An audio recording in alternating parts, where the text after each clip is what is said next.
17페이지야. 17페이지. 우리 금요일 날 마지막으로 수업했었잖아. 도시 내부 구조에 대해서 좀 더 보완해가지고 살펴보겠습니다. 중요하다. 양이 많다.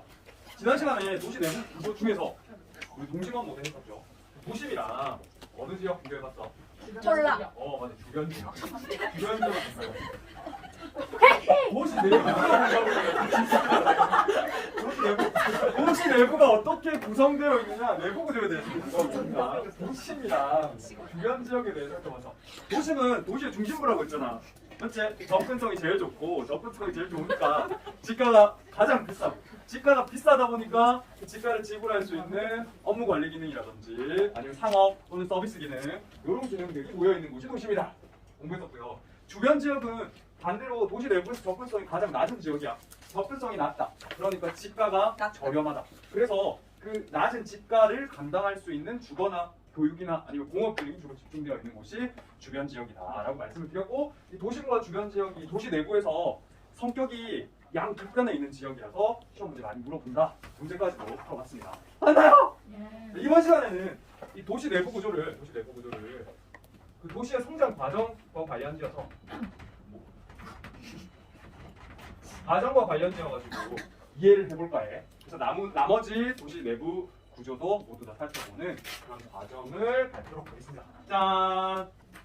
얘들아, 도시가 성장 이전 도시 성장 이전의 모습을 잠깐 드려볼게. 성장 이전의 도시 모습.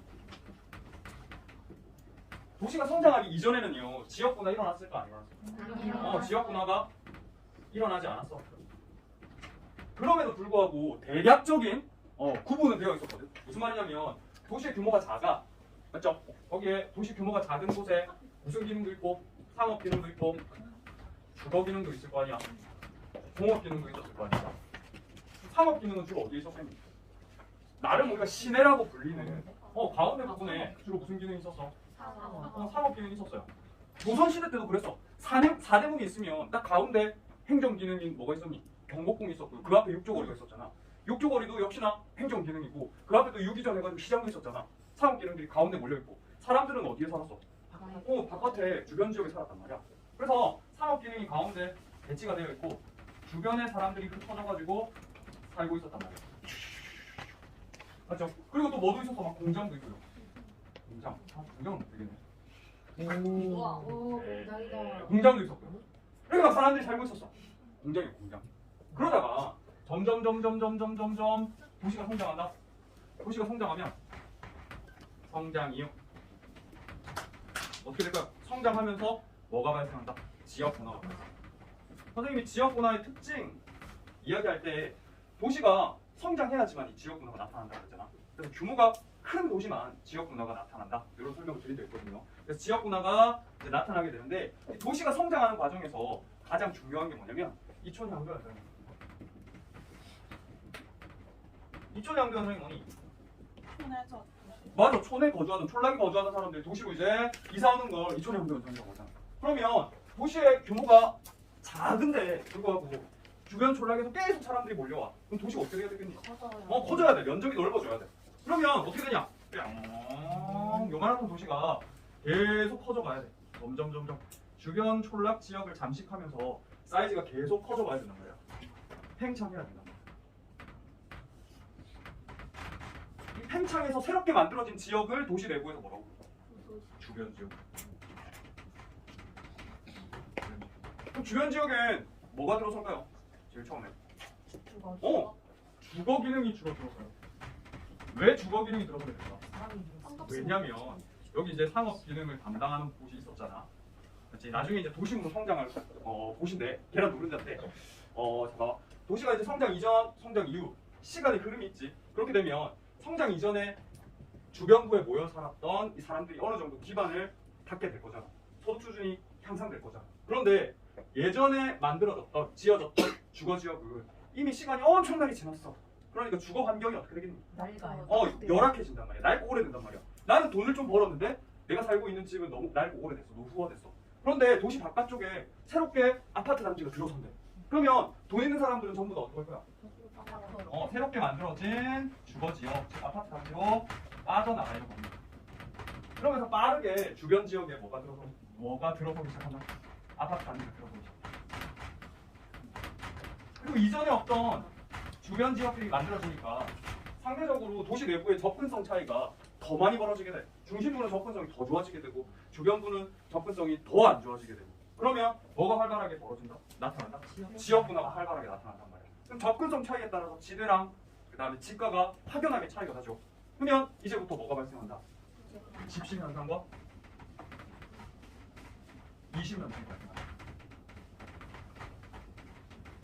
그러면 상대적으로 지대지불 능력이 높은 아까 상업 기능, 업무 기능, 그 다음에 서비스 기능, 관리 기능 이런 기능들이 가운데 모이게 되면서 뭐가 만들어지는 거야? 우리가 도심이라고 부르는 지역, 계란 노른자가 만들어지는 거지. 그럼 봐봐, 도심 이야기했다. 만들어졌어. 주변 지역 만들어졌어. 옛날에 사람들이 살던 이 슈크림 지역은 어떻게 되겠니? 슈크림 지역. 낡고 오래된 주거시설이 그대로 잔존해 있어. 도심과 주변 지역 사이에 애매한 공간에 위치해 있잖아. 이 지역을 뭐라고 불러? 어중간하다고 해서 무슨 지역? 중간 지역이야. 그럼 중간 지역의 특징은 뭘까요? 중간 지역. 어중간한데 오래된 주거 지역으로 계속해서 남아 있어. 맞니? 그러면 상대적으로 오래된 주거 지역은 누가 차지하게 되냐면 소득 수준이 높은 사람들은 주변 지역으로 다 빠져나갔잖아. 그러면 이촌향도 현상으로 도시에 들어왔는데 소득 수준이 상대적으로 낮은 사람들은 새로운 집을 구할 수 없잖아. 그래서 상대적으로 임대료가 저렴한 어느 지역으로 들어온다? 중간 지역으로 들어오게 되는 거야. 그래서 소득 수준에 따라서 도시 내부가 양극화됩니다. 이 중간 지역은 상대적으로 저소득층이 주거하게 되고요. 그다음 주변 지역은 상대적으로 소득 수준이 높은 고소득층이 주거하게 됩니다. 그래서 저소득층이 주로 주거하는 낡고 오래된 주거 지역이라고 해서 중간 지역을 소위 뭐라고도 부르냐면 슬럼이라고 해요. 근데 슬럼의 특징 뭘까요? 주변 지역보다는 훨씬 더 도심에 가깝거든. 접근성이 좋아. 접근성이 좋으니까 향후에 개발될 가능성이 매우 높은 지역이야. 그리고 땅의 가치만 두고 보면 주변 지역보다 훨씬 더 땅의 가치가 높거든. 그래서 이 개발 이익을 기대하면서 계속해서 사람들이 이 중간 지역을 들고 있어. 맞니? 그러다가 접근성이 좋은 지역은 뭘로 개발된다? 상업이나 업무 기능들로 개발된단 말이야. 그래서 이 중간 지역은 특징이 뭐냐면 오래된 주거 기능이랑 옛날에 공업 기능도 있었잖아. 공업 기능도 일부 존재하고 있고요. 그리고 재개발되면서 무슨 기능도 상업 기능도 또는 업무 기능도 침투에 들어오게 되는 거거든. 그래서 요 세 가지 기능들이 어떻게 돼 있다? 뒤섞여 있어. 혼재해 있어. 혼재. 섞여서 분포. 이렇게 여러 기능들이 혼재되어 있으면 주거 기능의 입장에서 봤을 때는 살고 싶겠니? 아니요. 안 살고 싶어. 무슨 말이냐면 어느 지역 너네 혹시나 도심 주변에 주택가에 가면 어떤 현상을 볼 수 있냐면 사람이 사는 동네인데 1층이랑 지하는 전부 다 상업시설로 개조되어 있어요. 거기에서 음식 만들어 팔고요. 술도 먹고요. 시끄러워요. 그러니까 주거하는 사람들의 입장에서 보면 주거 환경이 좋다 아니다. 안 좋은 거야. 주거 환경이 상대적으로 열악한 거지. 이렇게 여러 가지 기능들이 뒤섞여가지고 주거 환경이 열악한 지역을 뭐라고 부르냐면 점이지대라고 불러요. 그래서 중간 지역은 점이지대의 특징을 보이게 되는데 점이지대 용어를 해석하자면 점이 점점 특성이 이동해 간다 이런 뜻이거든. 그래서 너네 수학에서 교집합이죠. 교집합. 짠, 여기는 동그라미 특성이 존재해. 동그라미.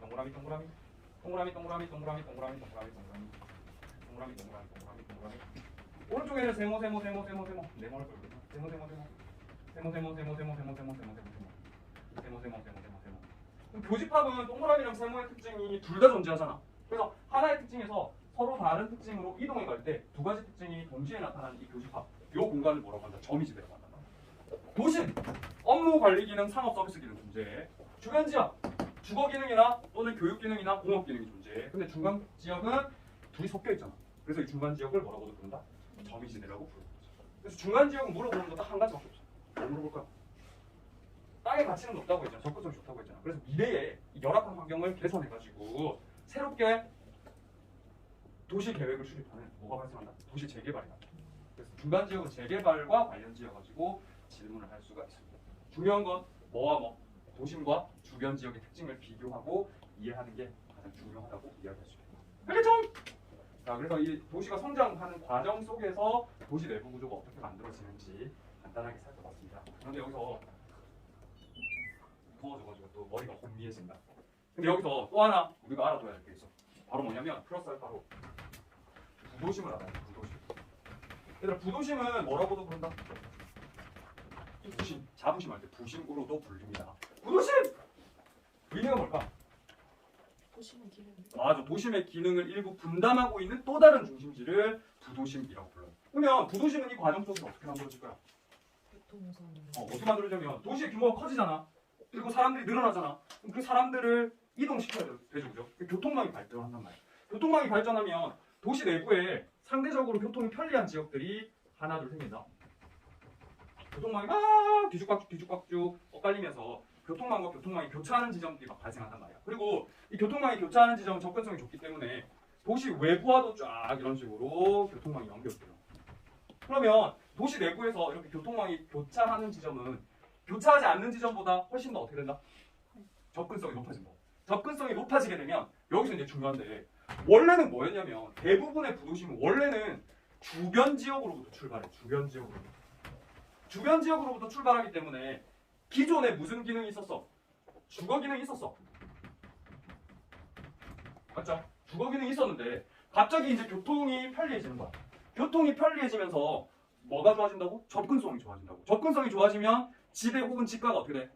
비싸지게 돼. 지대와 지가가 비싸지게 되면 그 돈을 벌기 위해서 누가 이 부도심 접근성이 좋은 지역으로 침투하기 시작한다? 업무 관리 기능이나 상업 기능이나 서비스 기능이 침투하기 시작한다고. 그래서 부도심은요, 기존에 있던 주거 기능이랑 또 뭐도 업무나 관리 기능 그리고 상업 서비스 기능이 역시나 어떻게 되고 있다? 혼재해 있어. 그래서 부도심은 주변 지역과 도심의 특징을 둘 다 가지고 있는 둘 다. 오케이? 따라서 이 부도심은 선생님이 뭐라고도 주로 표현하냐면 욕심쟁이라고 표현합니다. 두 가지 특징을 모두 다 동시에 가지고 있다고 해서 욕심쟁이라고 하고, 그리고 부도심 서울에서는요 부도심 딱 두 군데 물어보거든.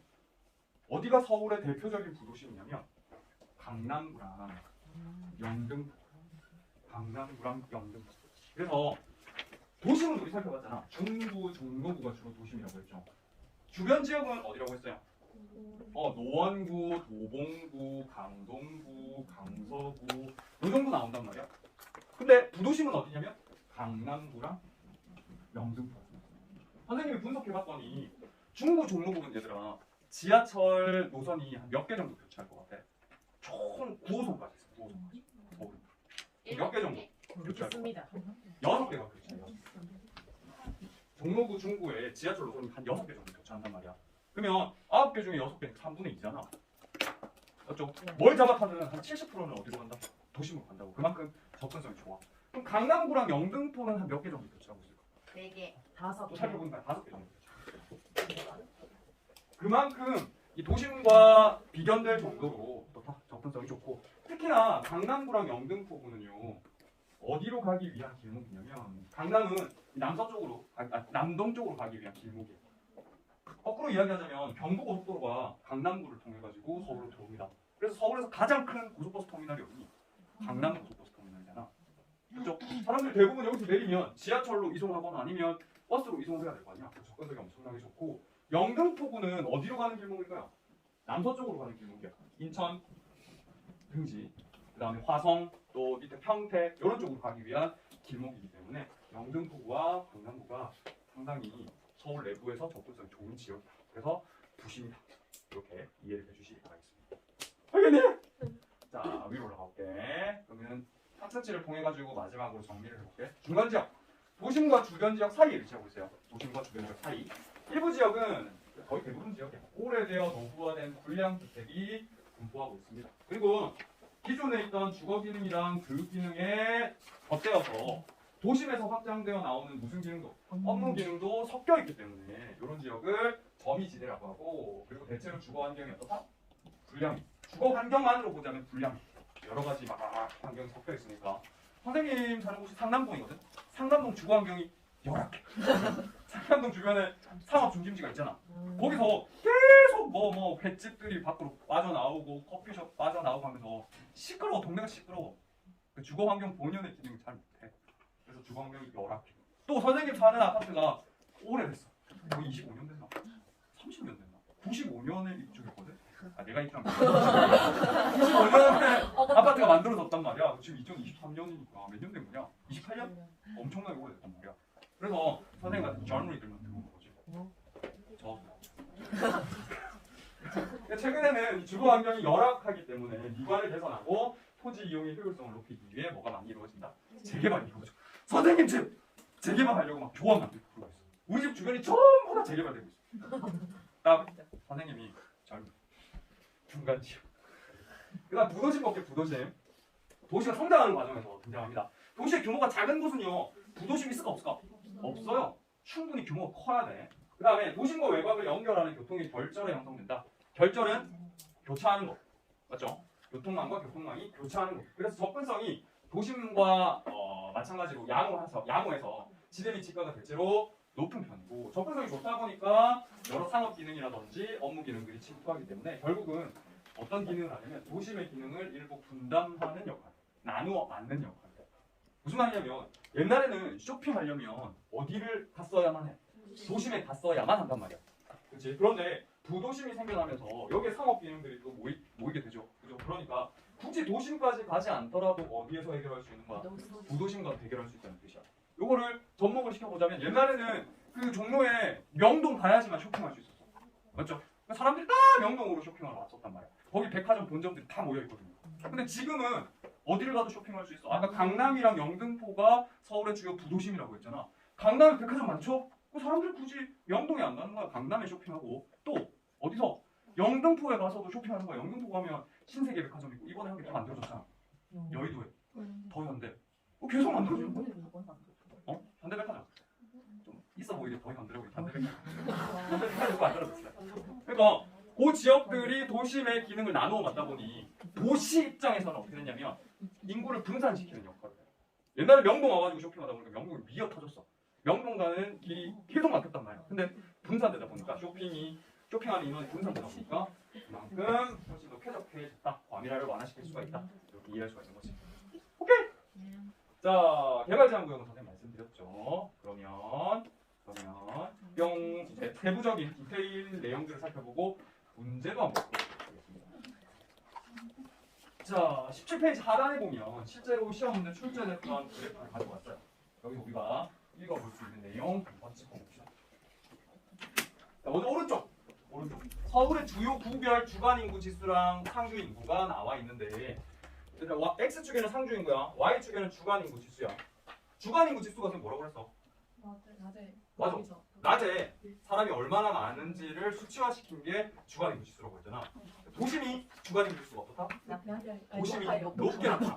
밤보다 낮에 사람이 많다는 뜻이니까. 그죠? 400이면 밤보다 낮에 인구가 몇 배? 4배. 보면 중구와 종로구가 거의 400, 300에 가깝잖아. 그 두 지역이 결국 뭐라고? 도심. 그렇지? 그다음에 100 언더에 있는 여러 동네가 있어. 100 언더에 있는 여러 동네. 이런 동네는 전부 다 뭘까요? 이런 동네는 100보다 낮잖아. 100보다 낮으면 밤이 낮보다 사람이 많은 거잖아. 이런 동네가 주변 지역. 선생님 그 대표적인 지역으로 노원구 언급했죠. 노원구. 맞죠? 노원구가 시험에서 진짜 많이 나오기 때문에 꼭 기억을 해주셔야 됩니다. 더불어서 방금 전에 우리 부도심 이야기했었는데 부도심은 선생님이 도심의 기능과 주변 지역의 기능 둘 다 가지고 있다고 했어. 그런지 한번 볼게. 강남구 대표적인 뭐다? 부도심인데 주간 인구 지수가 거의 200 가까이 돼. 그럼 낮이 밤보다 사람이 2배 정도 많다는 거잖아. 낮에 사람이 왜 이렇게 많아? 업무나 상업 기능들이 존재하기 때문에 사람들이 어디로 출근한다는 거야? 강남구로 출근한다는 거야. 그런데 강남구 주변 지역인 노원구 못지않게 뭐도 많아? 상주 인구. 거기 사는 사람도 많아. 사는 사람이 많다는 건 무슨 기능도 출중하다는 거야? 주거 기능도 출중하다. 그래서 두 가지 기능 모두 동시에 존재하는 강남구와 같은 지역이 뭐다? 부도심이다. 오케이. 중구 종로구는요 거의 안 살아요. 그 다음에 이 반보다 낮에 사람이 거의 4배 가까이 많아. 주로 상주인구 주거 기능은 존재하지 않고 업무나 상업 기능, 관리 기능, 서비스 기능만이 주로 존재한다는 뜻이잖아. 양극단에 있다는 거고. 주변 지역도 막 봐봐. 주간 인구 지수가 100보다 낮다는 건 여기 고용 기능이 별로 없다는 거야. 사람들이 아침이 되면 전부 다 어디로 빠져나간다? 강남구나 종로구나 중구 이런 도심과 구도심으로 빠져나간다는 거거든. 주로 주거 기능만이 존재한다. 이렇게 이해를 하시면 되겠습니다. 그렇죠? 여기에 플러스. 그래서 주변 지역도 하나만 더 되짚어보고 문제 풀게. 하나만 더 알아야 돼. 주변 지역도 주변 지역 나누냐? 주변 지역이 크게 주거와 교육 기능들로 채워진 주변 지역이 있는가 하면 공업 기능들이 주로 확보하는 주변 지역이거든. 이걸 구분할 수 있어요. 어디에서? 도시 내부 구조에서. 뿅. 자, 다시 도시 내부 구조로 왔는데 주변, 변동에 있는 지역이 주변 지역이라고 했지. 근데 이 주거랑 교육 기능을 주로 맡고 있는 곳은 아까 선생님 동그라미 친 지역이야. 도봉, 노원, 강동, 강서. 적어볼게. 노원 중요한 거 기준으로 강서, 도봉, 강동. 이런 녀석은 주거랑 교육 기능 중심입니다. 왜 주거랑 교육 기능은 선생님 세트에 함께 가요? 당연하죠. 왜? 교육 기능은 뭐가 있어야만 해? 사람이 있어야만 하잖아. 그러니까 주거 기능이 밀집한 곳에 교육 기능이 따라가기 마련이라서 주거랑 교육 기능은 함께 이야기하는 거예요. 노원, 강서, 도봉, 강동 이런 동네는 주거랑 교육 기능이 집중된 무슨 지역? 주변 지역. 그래서 특징 상주 인구가 많아요. 그래서 이 상주 인구가 많다는 걸 어떻게 주로 문제에서 물어보냐면 초등학교 학급수가 많아. 사람이 많아야지 초등학생 수가 많으니. 우리가 문제 풀어볼 때 지난 시간 살짝 받아보고 공업 기능을 알아요. 공업 기능을 담당하는 주변 지역도 있어. 공업 기능을 서울 내부에서는요 어디가 공업 기능을 주로 담당하냐면 여기 구로구랑 금천, 구로, 금천. 왜냐? 이 구로구랑 금천구에 뭐가 있냐면 가상 디지털 배우라고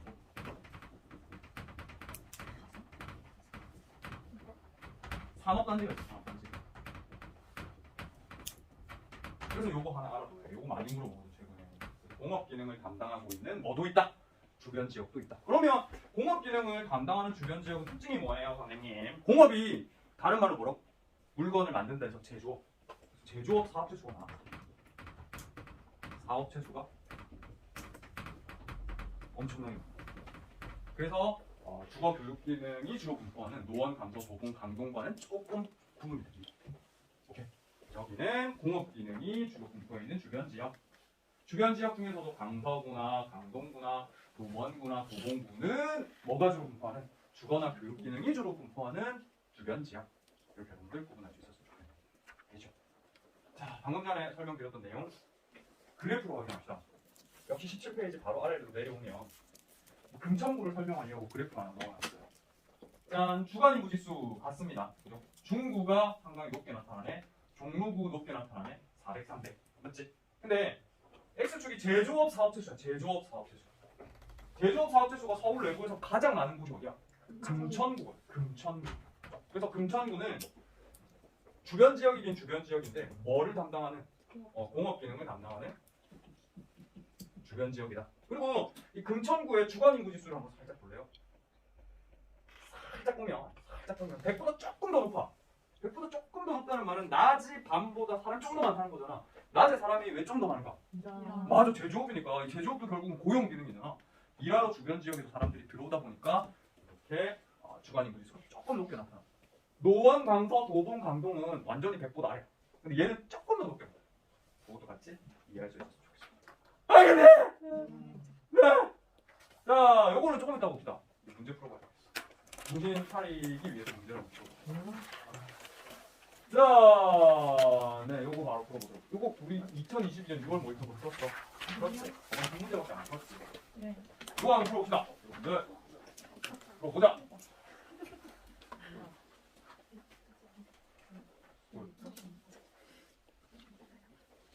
금융기관수, 상주,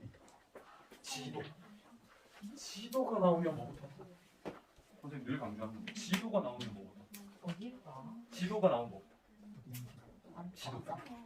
지도가 나오면 지도. 그래야지 맞을 지도. 지도가 나오면 지도부터. 지도부터. 자, 10초 후에 풀이 시작.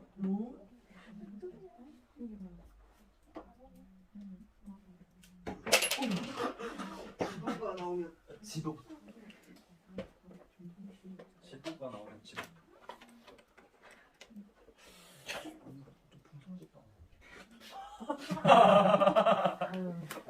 거의 다. 아니, 잘하고. 자, 볼게. 일단 얘들아, 요 지도가 서울 지도인 거는 여러분들 알겠죠? 꼭 기억해야 돼. 가운데 강 흐르는 거 한가. 알겠지? 자, 지도가 나와 있습니다. 여기 색칠 되어 있는데 어디야? 중국이야, 중국. 중국은 뭐라고? 도시. 이렇게. 이거 어디야? 노원구거든요. 노원구. 무슨 지역? 주변 지역. 근데 구분하라고 했죠. 주거, 교육 기능, 중심의 주변 지역. 여기 어디야? 강남. 맞아, 강남구야, 강남구. 강남구는 뭐? 무슨강. 도심. 도시. 도심. 그리고 나서 이제 그래프로 넘어가 볼게. Y축 금융기관 수예요. 얘들아, 금융기관이 결국 뭐야? 업무 관리. 금융 업무를 처리하잖아. 금융기관이. 그 다음에 X축은 상주인 거야, 상주인. 이거 뭐니? 무슨 기능? 주거 기능. 정답입니다. 그러면 가와 나와 가가 있다. 구분돼요. 뭘로 구분돼? 상주인으로 구분돼. 나다는 사람이 아니잖아.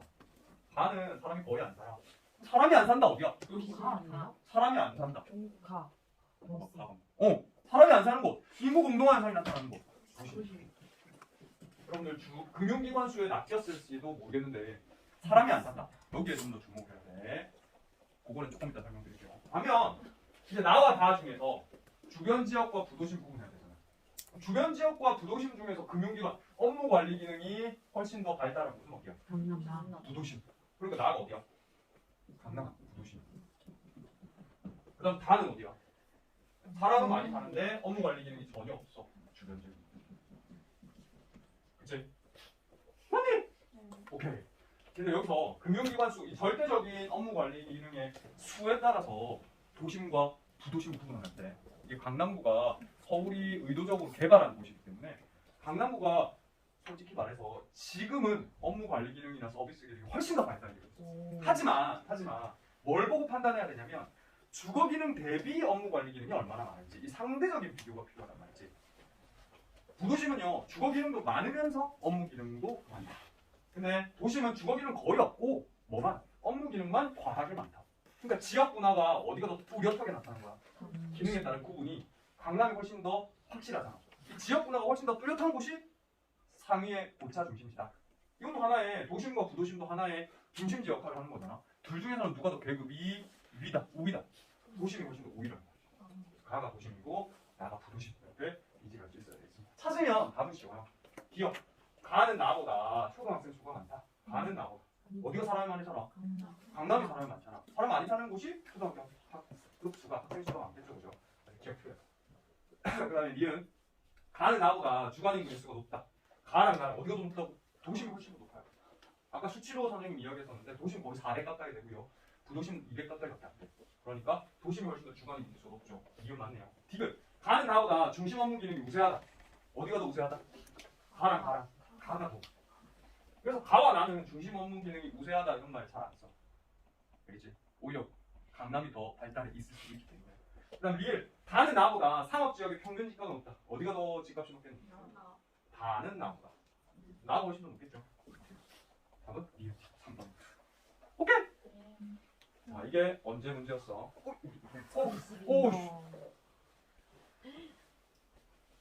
이게 언제 문제? 2022년 작년 문제. 6월에 나왔던. 자 그리고 작년 수능에 나왔던 거 한번 풀어볼게.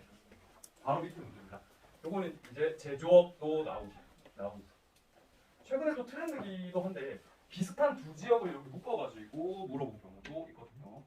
자 한번 살펴보도록 합시다. 그래프는 지도에 표시된 세 지역분의 있는 특성이다. 가나다 지역분에 대한 설명으로 풀어보자.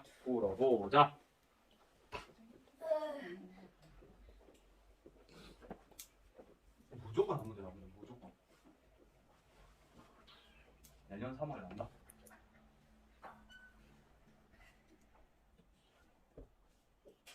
너네 문제 왜 풀어봐? 그냥 뭐 궁금해서. 네. 맞으려고 풀어봐? 틀리려고 풀어봐? 먹고 싶어서. 문제는 틀리려고 풀어봐. 아 진짜라니까. 문제를 왜 풀어봐야 되니?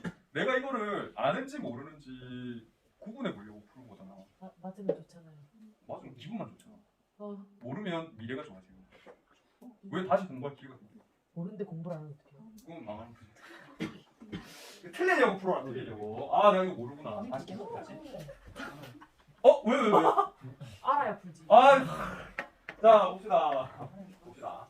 지도 나오면 뭐부터? 지도부터. 일단 어디네? 중구 종로구. 도심. 얘들 어디야? 구로구 금천구. 주변 지역인데? 맞아. 공업을 담당하는 주변 지역. 여기 강남구잖아. 이게 서초구거든. 서초구. 여기 부도심이라고. 강남이 포함되어 있어요. 그렇죠? 요 외울 때 서강송이라고 외우거든. 서강, 송강. 송강이 서강이 안 나. 이제 외워라. 서강이 아닌 송강. 자, 그러면 왼쪽으로 가보죠. 왼쪽으로 가면 Y축에 뭐 나와있어? 통근, 통합, 순유입인구. 얘들아, 순유입인구는 유입 빼기 유출. 오케이? 거기 이제 순유입인구야. 순수한 유입인구. 그 다음에 X축에는 뭐 나와있어? 상주인구 나와있어. 상주인구는 무슨 기능? 주거 기능. 그 다음 순유입인구가 일단 다 플러스잖아. 다 사람들이 들어온다는 거거든. 그지? 다 들어오는데 많이 들어오면 많이 들어올수록 무슨 기능이 발달해 있다는 거야? 사람들이 이제 고용 기능이 발달되어 있는 거잖아. 업무 관리 기능이든지 상업 기능이라든지 아니면 제조업 공업 기능이라든지 일단 사람이 다 들어오고 있어. 여기는 주거 기능보다는 뭐가 발달한 지역? 고용 기능이 발달한 지역. 사람들이 들어오니까 맞지? 매칭시켜보는 거야. 사람 겁내 많이 살아. 다가. 사람 겁내 많이 사는 곳이 없어. 그런데 사람들이 겁나 많이 들어와. 두 가지 특징, 욕심쟁이야. 다 가지고 있어. 엄청 많이 사는데 사람들이 엄청 많이 들어와. 도심이에요. 얘가 다야. 사람이 겁내 안 살아. 겁내 안 사는데 엄청 많이 들어와. 그러면 확연히 구분된다는 거잖아. 주거 기능은 바닥이고 업무 관리 기능이나 상업 기능들만 고용 기능들만 출중하다는 거잖아. 지역 분화가 확실하게 일어나는 곳 다가 어디야? 도심인 거야. 나는 사람들이 적당히 많이 사는데 조금 들어와. 빠져나가기도 하지만 공장이 있기 때문에 사람들이 주변에서 이제 유입됨으로 인해 가지고 쌤쌤이 하면 조금 더 들어오는 거죠. 원래 많이 빠져나가야 되는데 들어오는 사람이랑 상쇄돼 가지고 조금 더 들어오는 거죠. 여기 이제 공업을 담당하고 있는 주변 지역. 여기 매칭시킬 수 있으면 좋겠습니다. 1번 볼게요. 가는 나보다 제조업 종사자 수가 많다. 근데 이 지에서는요 보기 보면 유추할 수 있어. 아니 가와 나중에 제조업 종사자 수를 묻는다고? 그럼 가와 나중에서는 제조업이 발달한 지역이 있겠구나. 맞죠? 거꾸로 역추론할 수 있습니다. 그럼 가와 나중에서 누가 더 발달해 있는 거야? 나가 발달해 있는 거잖아.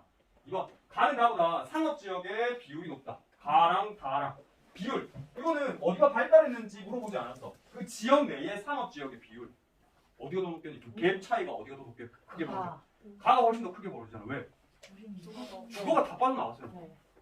다는요 주거도 있고 상업도 있고. 그러니까 지역 내 상업 지역의 비율은 훨씬 더 낮게 나타나는 거지. 주거 기능. 그죠? 그래서 높다. 2번이 답이야. 2번이 답이야? 잘 풀었네. 3번. 나는 가보다 생산자 서비스업 사업체 수가 많다. 선생님 생산자 서비스업 말했지. 기업을 대상으로 서비스를 제공하는 거. 기업은 어디에 있다? 도심에. 그러니까 생산자 서비스업은 어디에 있다? 도심.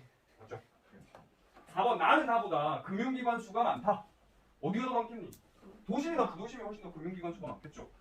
나는 제조업체가 많지.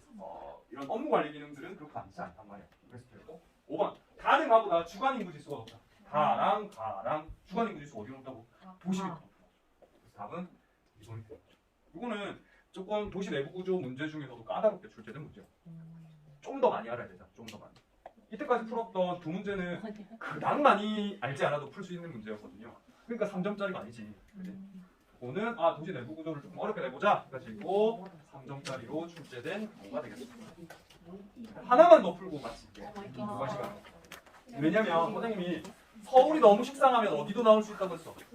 부산도 나올 수 있다고 했잖아. 부산이 왕왕 나오거든요. 21년 9월에 나왔던 거야. 부산도 왕왕 나오기 때문에 부산은 크게 어렵잖아. 왜? 부산이 이렇게 길게 생겼잖아. 딱 딱 가운데 여기가 어딜 것 같아? 도시? 중구야, 도심이. 동네 생각하지 마. 알아요? 여기가 어딜까? 여기가 금정구거든. 금정구. 여기 북구랑 금정구랑 둘 중에서 하나 나와.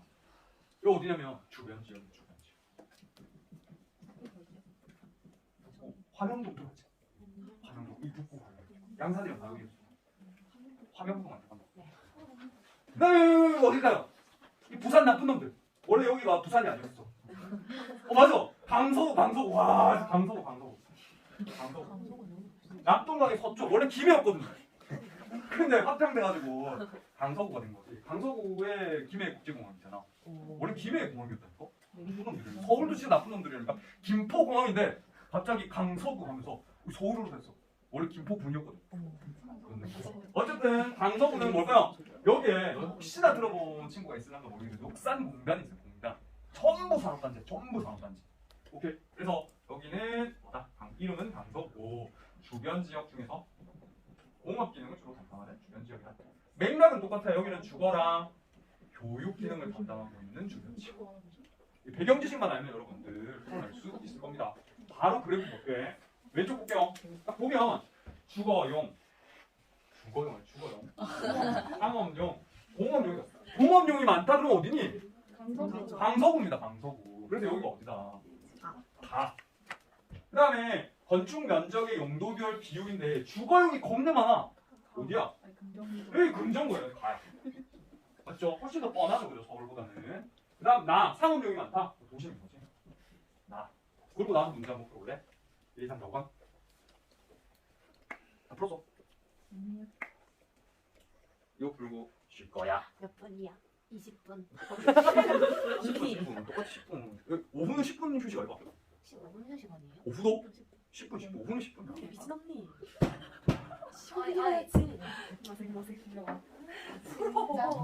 아니. 야, 사반에서 눈칫밥 안 먹었네 아주.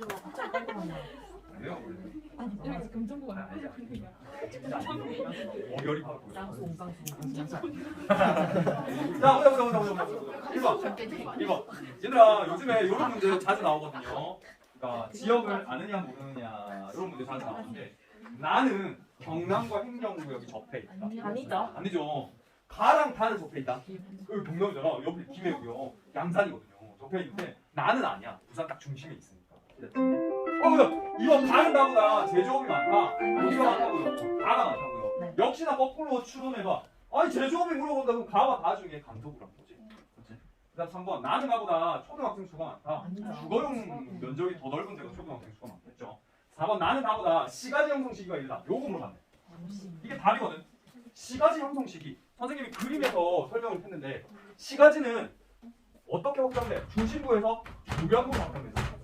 그러면 도시 내부 구조에서 시가지 형성 시기가 가장 이른 곳은 어딜까요? 도시면. 맞죠? 주변부로 이렇게 확장돼. 그러면 시가지 형성 시기가 이르다. 어디가 시가지 형성 시기가 제일 이르겠니? 도시. 나가 제일 이른 거지. 4번 답이고요. 5번 다른 나보다 인구 10,000명당 금융기관 수가 많다. 금융기관 어디가 많겠니? 나가. 나가 많겠죠. 그래서 서울이 식상하면 이렇게 부산도 안 멈추지 않나? 전국 연합 수준에서 출제될 수 있는 내용이 하나 있습니다. 이건 이해를 하고 넘어가야 돼가지고 다시 한번 살펴보려고. 혹시 법정공 행정공이라고 들어봤죠? 아니요. 문제에서 친절하게 설명이 나와 있는데요.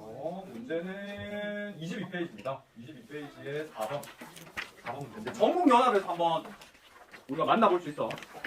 전국연합에서 법정공이란 말은 뭘까? 걱정이 많은 분이요. 법정공. 법률로 지정된 행정부. 오 맞아. 법에서 정한 동네 이름이야. 법정동이. 아 뭐야? 왜 문제 밑에 나와 있는 법정동은 법률로 지정된.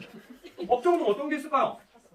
선생님 사는 상남동 동네 이름, 반송동 동네 이름, 용호동 동네 이름, 또 어디 사노? 회원동 동네 이름. 이게 법정동이야. 법에서 정한 동네 이름. 행정동은 뭘까요? 행정. 행정 서비스를 맞아. 행정 서비스를 위해서 지자체에서 만든 개념이야. 우리는 일반적으로 행정동의 이름을 부를 일이 있을까 없을까? 없어요. 없어요. 지자체에서 그들만 불러. 그들만 불러. 왜 그러냐면 이게 행정의 효율성 때문에 만든 개념이라서 그래. 이거를 도심과 관련지어서 저는 설명해 볼게. 만약에 이를테면 인구 10만 명당 지금은 행복센터라고 하죠. 행정복지센터. 쉽게 말해서 동사무소. 동사무소 설치한다고 가정을 해봐. 옛날에 인구가 많을 때 아이고 여기에 10만 명 사니까 동사무소 한 개 설치했어. 아이고 여기 10만 명이네. 동네 한 개 만들고 동사무소 설치했어. 아이고 여기도 아이고, 사람들이 10만 명이 됐어. 동사무소 설치했어. 아이고 여기도 아이고 해가지고 10만 명 사니까 동사무소 한 개 설치했어. 그런데 시간이 지남에 따라서 계속 인구가 감소한다. 왜 인구가 계속 감소하냐면 무슨 현상 때문에? 이심 현상 때문에. 지금 도시 내부를 안 보니까 이심 현상 때문에. 이렇게 이심 현상 때문에 인구가 감소하는 곳은 어디야? 도심이거든. 그래서 도심 지역은 시간이 지나니까 옛날에는 10만 명이 살아서 동사무소를 한 개 설치했는데 이제는 인구가 얼마밖에 안 되냐면 2만 명, 2만 명, 2만 명, 2만 명밖에 안 됐어. 더 빠져나와가지고 8만 명씩 빠져나와서. 그러면 2만 명밖에 안 사는데 동사무소를 계속해서 한 개씩 설치해가지고 운영을 해야 돼? 아니요. 행정 낭비야. 비용 낭비야.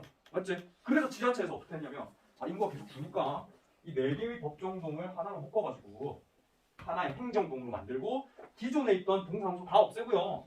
여기 가운데 그냥 동사무소 한 개만 만들자. 라고 해서 행정의 효율성을 위해서 이렇게 바꾼 거야. 체제를 바꾼 거야. 오케이? 그러면 도심은 얘들아 도심은 어떤 특징이 나타나냐면 지금 현재 법정동이 많게 행정동이 많게. 법정동. 법정동이 훨씬 더 많아. 법정동에 사람이 빠져나가니까 그 동네 이름을 없앨 수는 없고 여러 개의 법정동을 묶어가지고 하나의 행정동을 설치한 거야. 그래서 행정동은 하나지만 법정동은 그 안에 4개가 들어가 있다. 따라서 법정동이 행정동보다 많다. 그럼 도시 내부에서 어디다? 도심이다. 도심. 이해돼? 이해 안 돼? 아니요. 이해돼요. 실제로 예를 들어 종로구에 가잖아. 엄청 동네가 많아. 종로 1동, 종로 2동, 종로 3동, 종로 4동, 종로 5동까지 있거든. 근데 이걸 다 묶어가지고 동사무소는 종로 1, 2, 3, 4, 5동 동사무소 이렇게 한 개 만들었어. 다 묶어가지고. 근데 거꾸로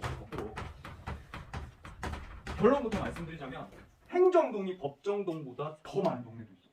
거기가 어디냐면 주변 지역이야. 주변 지역. 왜 주변 지역은 행정동이 법정동보다 더 많아졌을까? 인구가 맞아. 역시나 인구 10만 명당 동사무소 한 개 만들었거든요. 처음에 이제 주변 지역이 만들어질 때 어이구 이렇게 인구 10만 명 가네. 어이구 이렇게 인구 10만 명. 어이구 10만 명. 10만 명 해가지고 동네 이름을 하나씩 짓고 동사무소를 한 개 만들었어요. 처음에 출발할 때는 얼마였다고? 10만 명이었어. 근데 이 주변 지역은 어때요? 시간이 지남에 따라서 20년상에 의해서 계속해서 인구가 늘어나요. 도심에서 빠져나온 인구가 주변 지역에 정착하면서 계속 인구가 증가. 그래서 지금은요. 원래 10만 명의 법정동 한 개를 만들었는데 지금 30만 명 산대. 40만 명 산대. 50만 명 산대. 30만 명 산대. 어때야 돼? 힘들어요. 그러면 이 동네 하나에 동사무소 하나 있으면 30만 명당 동사무소 한 개 있는 거잖아.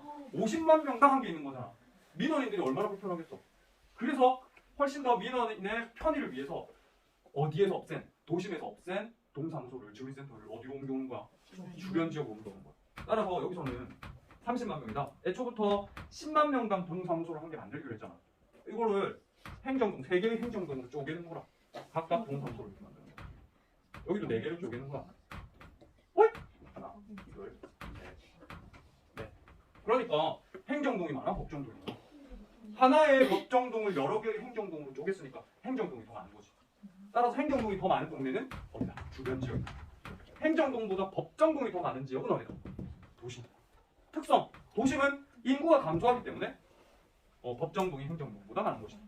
주변 지역은 인구가 증가하기 때문에 법정동보다 행정동이 많은 것이다. 이래니 문제 한번 볼게. 나 지역과 비교한 다 지역의 상대적 특성을 또는 특징을 옳게 추론한 것은 이라고 했고 지도가 나와 있어요. 지도가 이거 어설프게 그려놨는데 교육 문제라서 이거 어디니? 도심이죠. 맞죠? 중구. 여기 어디가? 노원구야. 주변 지역. 보니까 각 법정동의 경계와 행정동의 경계가 나와 있어. 그러면 하나의 법정동을 얘들아 여러 개의 행정동을 지금 나눠놨잖아. 법정동이 많은 거야? 행정동이 많은 거야? 법이랑 행 중에 행정동이 더 많은 거야. 반면 오른쪽 볼래? 오른쪽 보면 이게 법정동이야. 점선이. 저 법정동이 많은데 하나의 행정동으로 이렇게 묶어놨어. 맞지? 그러니까 법정동이 많아, 행정동이 많아. 법이 행정동이 많아. 행정동보다 많은 거야. 그러면 행정동이 법정동보다 많다. 어디가? 주변에. 가가 주변 지역이고 가가 어디라는 거야? 여기. 그럼 나는 도심. 그래, 도심. 그러면 우리 문제 풀 수 있어. 밑에 볼까? 가가 주변이고 나가 도심이야. 문제는 나 지역과 비교한 가 지역의 특징을 고르래. 주변 지역의 특징을 한번 고르보자. 주변 지역의 특징. 주간 인구 지수가 높다. 주변 지역이 아니죠. 시가지 형성 시기가 늦다. 도심으로부터 주변 지역까지 이렇게 시가지가 착착착착 확장된다고 했잖아. 다 이거이지. 3번 상업 용지의 평균 지가는 도심이 높죠. 중추 관리 기능의 집중도가 높다. 도심이 높죠. 거주자의 평균 통근 거리가 짧다. 얘들아 거주자의 평균 통근 거리 생각해볼래? 거주자의 평균 통근 거리. 짠. A라는 친구는 도심에 살아. A라는 친구의 직장이 어떻겠어? 도심. 그러니까 A는 평균 통근 거리가 짧아. 평균 통근 시간도 짧아. B라는 친구가 있어. 주변 지역에 살아. B라는 지역의 친구는 직장이 어떤 도심. 그러니까 도심까지 평균 통근 거리가 어때? 길어. 평균 통근 시간도 길어. 알겠지? 그래서 도심에 사는 사람들은 평균 통근 거리가 짧은 거야. 주변 지역에 사는 사람들은 평균 통근 거리가 긴 거야. 그러면 거주자의 평균 통근 거리가 짧다. 어디가? 가 지역과 비교한 나 지역과 비교한 가 지역이라고 했잖아. 가 지역이 어디라고 했니? 주변 지역이라고 했죠. 주변 지역의 평균 통근 거리가 짧아? 아니죠. 틀렸죠. 맞죠? 맞나요? 이걸 어떻게 출제할 수 있냐면 아마 법정동, 행정동 그림 그려가지고는 출제하지 않을 거야. 보기에서 도심에 대한 설명을 물으면서 법정동이 뭐 행정동 개수보다 많다. 이런 식으로 물어볼 수 있거든. 그거에 대비해서